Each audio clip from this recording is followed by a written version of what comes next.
આજે હું તમારી સાથે શેર કરીશ ગરમા ગરમ ખીચુની રેસીપી।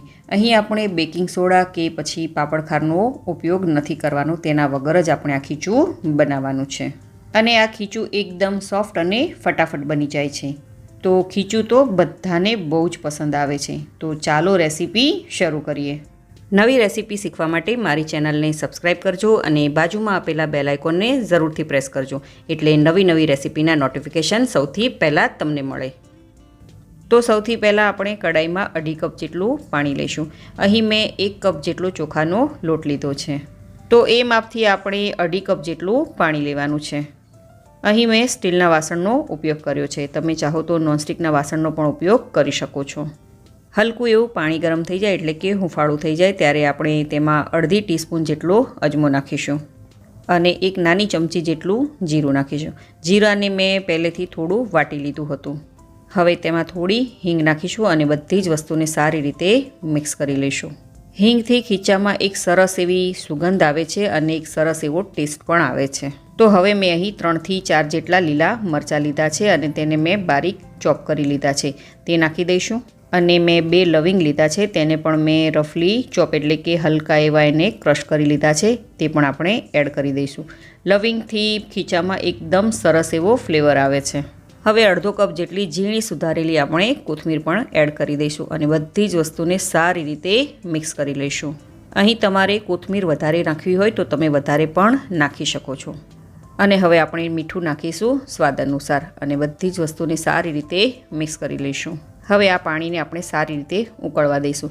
ગેસની ફ્લેમને આપણે મીડિયમ ટુ હાઈ પર રાખવાની છે અને આ પાણીને ઓછામાં ઓછી 7 થી 10 મિનિટ સુધી આપણે ઉકળવા દેવાનું છે, તેથી આપણે જે બધા મસાલા કર્યા છે તે પાણીમાં સારી રીતે ભળી જાય। અને હા, જો તમને વધારે તીખું પસંદ હોય તો અહીંયા તમે થોડા મરચાં વધારે ચોપ કરીને પણ નાખી શકો છો।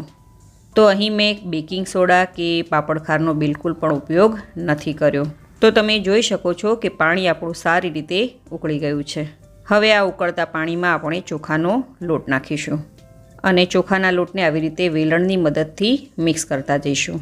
મેં આગળ પણ જણાવ્યું કે આપણે ચોખાનો લોટ 1 કપ જેટલો લીધો છે।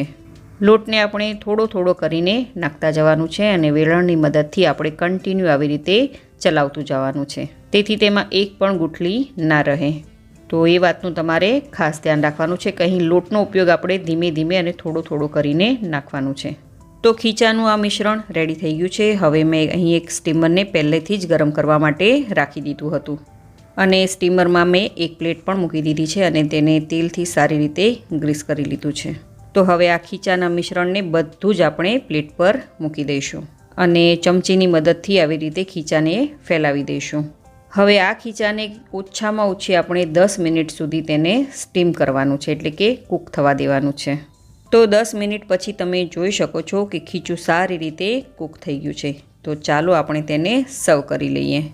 આ માપથી ખીચું 3 થી 4 લોકો માટે તમે બનાવી શકો છો। હવે આ ખીચાને ગરમ બાઉલમાં સર્વ કરી દઈશું અને તેના પર 1 ચમચી તેલ નાખીશું। આ ખીચું સિંગ તેલમાં બહુ જ સરસ લાગે છે। ઘણા લોકો આ ખીચાને તલના તેલ સાથે પણ ખાય છે, પરંતુ સિંગ તેલનો ટેસ્ટ બહુ જ સરસ આવે છે।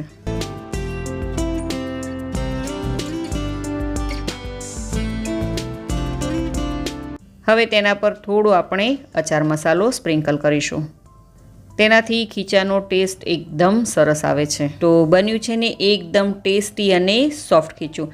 અહીં નથી આપણે પાપડખાર વાપર્યો કે નથી આપણે સોડાનો ઉપયોગ કર્યો, તો પણ સોફ્ટ અને એકદમ ડિલિશિયસ બન્યું છે। તો આ રેસીપીને તમે એકવાર જરૂરથી ટ્રાય કરજો। તમે આ રેસીપી કઈ સિટી, કયું સ્ટેટ અને કઈ કન્ટ્રીમાંથી જોઈ રહ્યા છો મને કમેન્ટ કરીને જરૂરથી જણાવજો।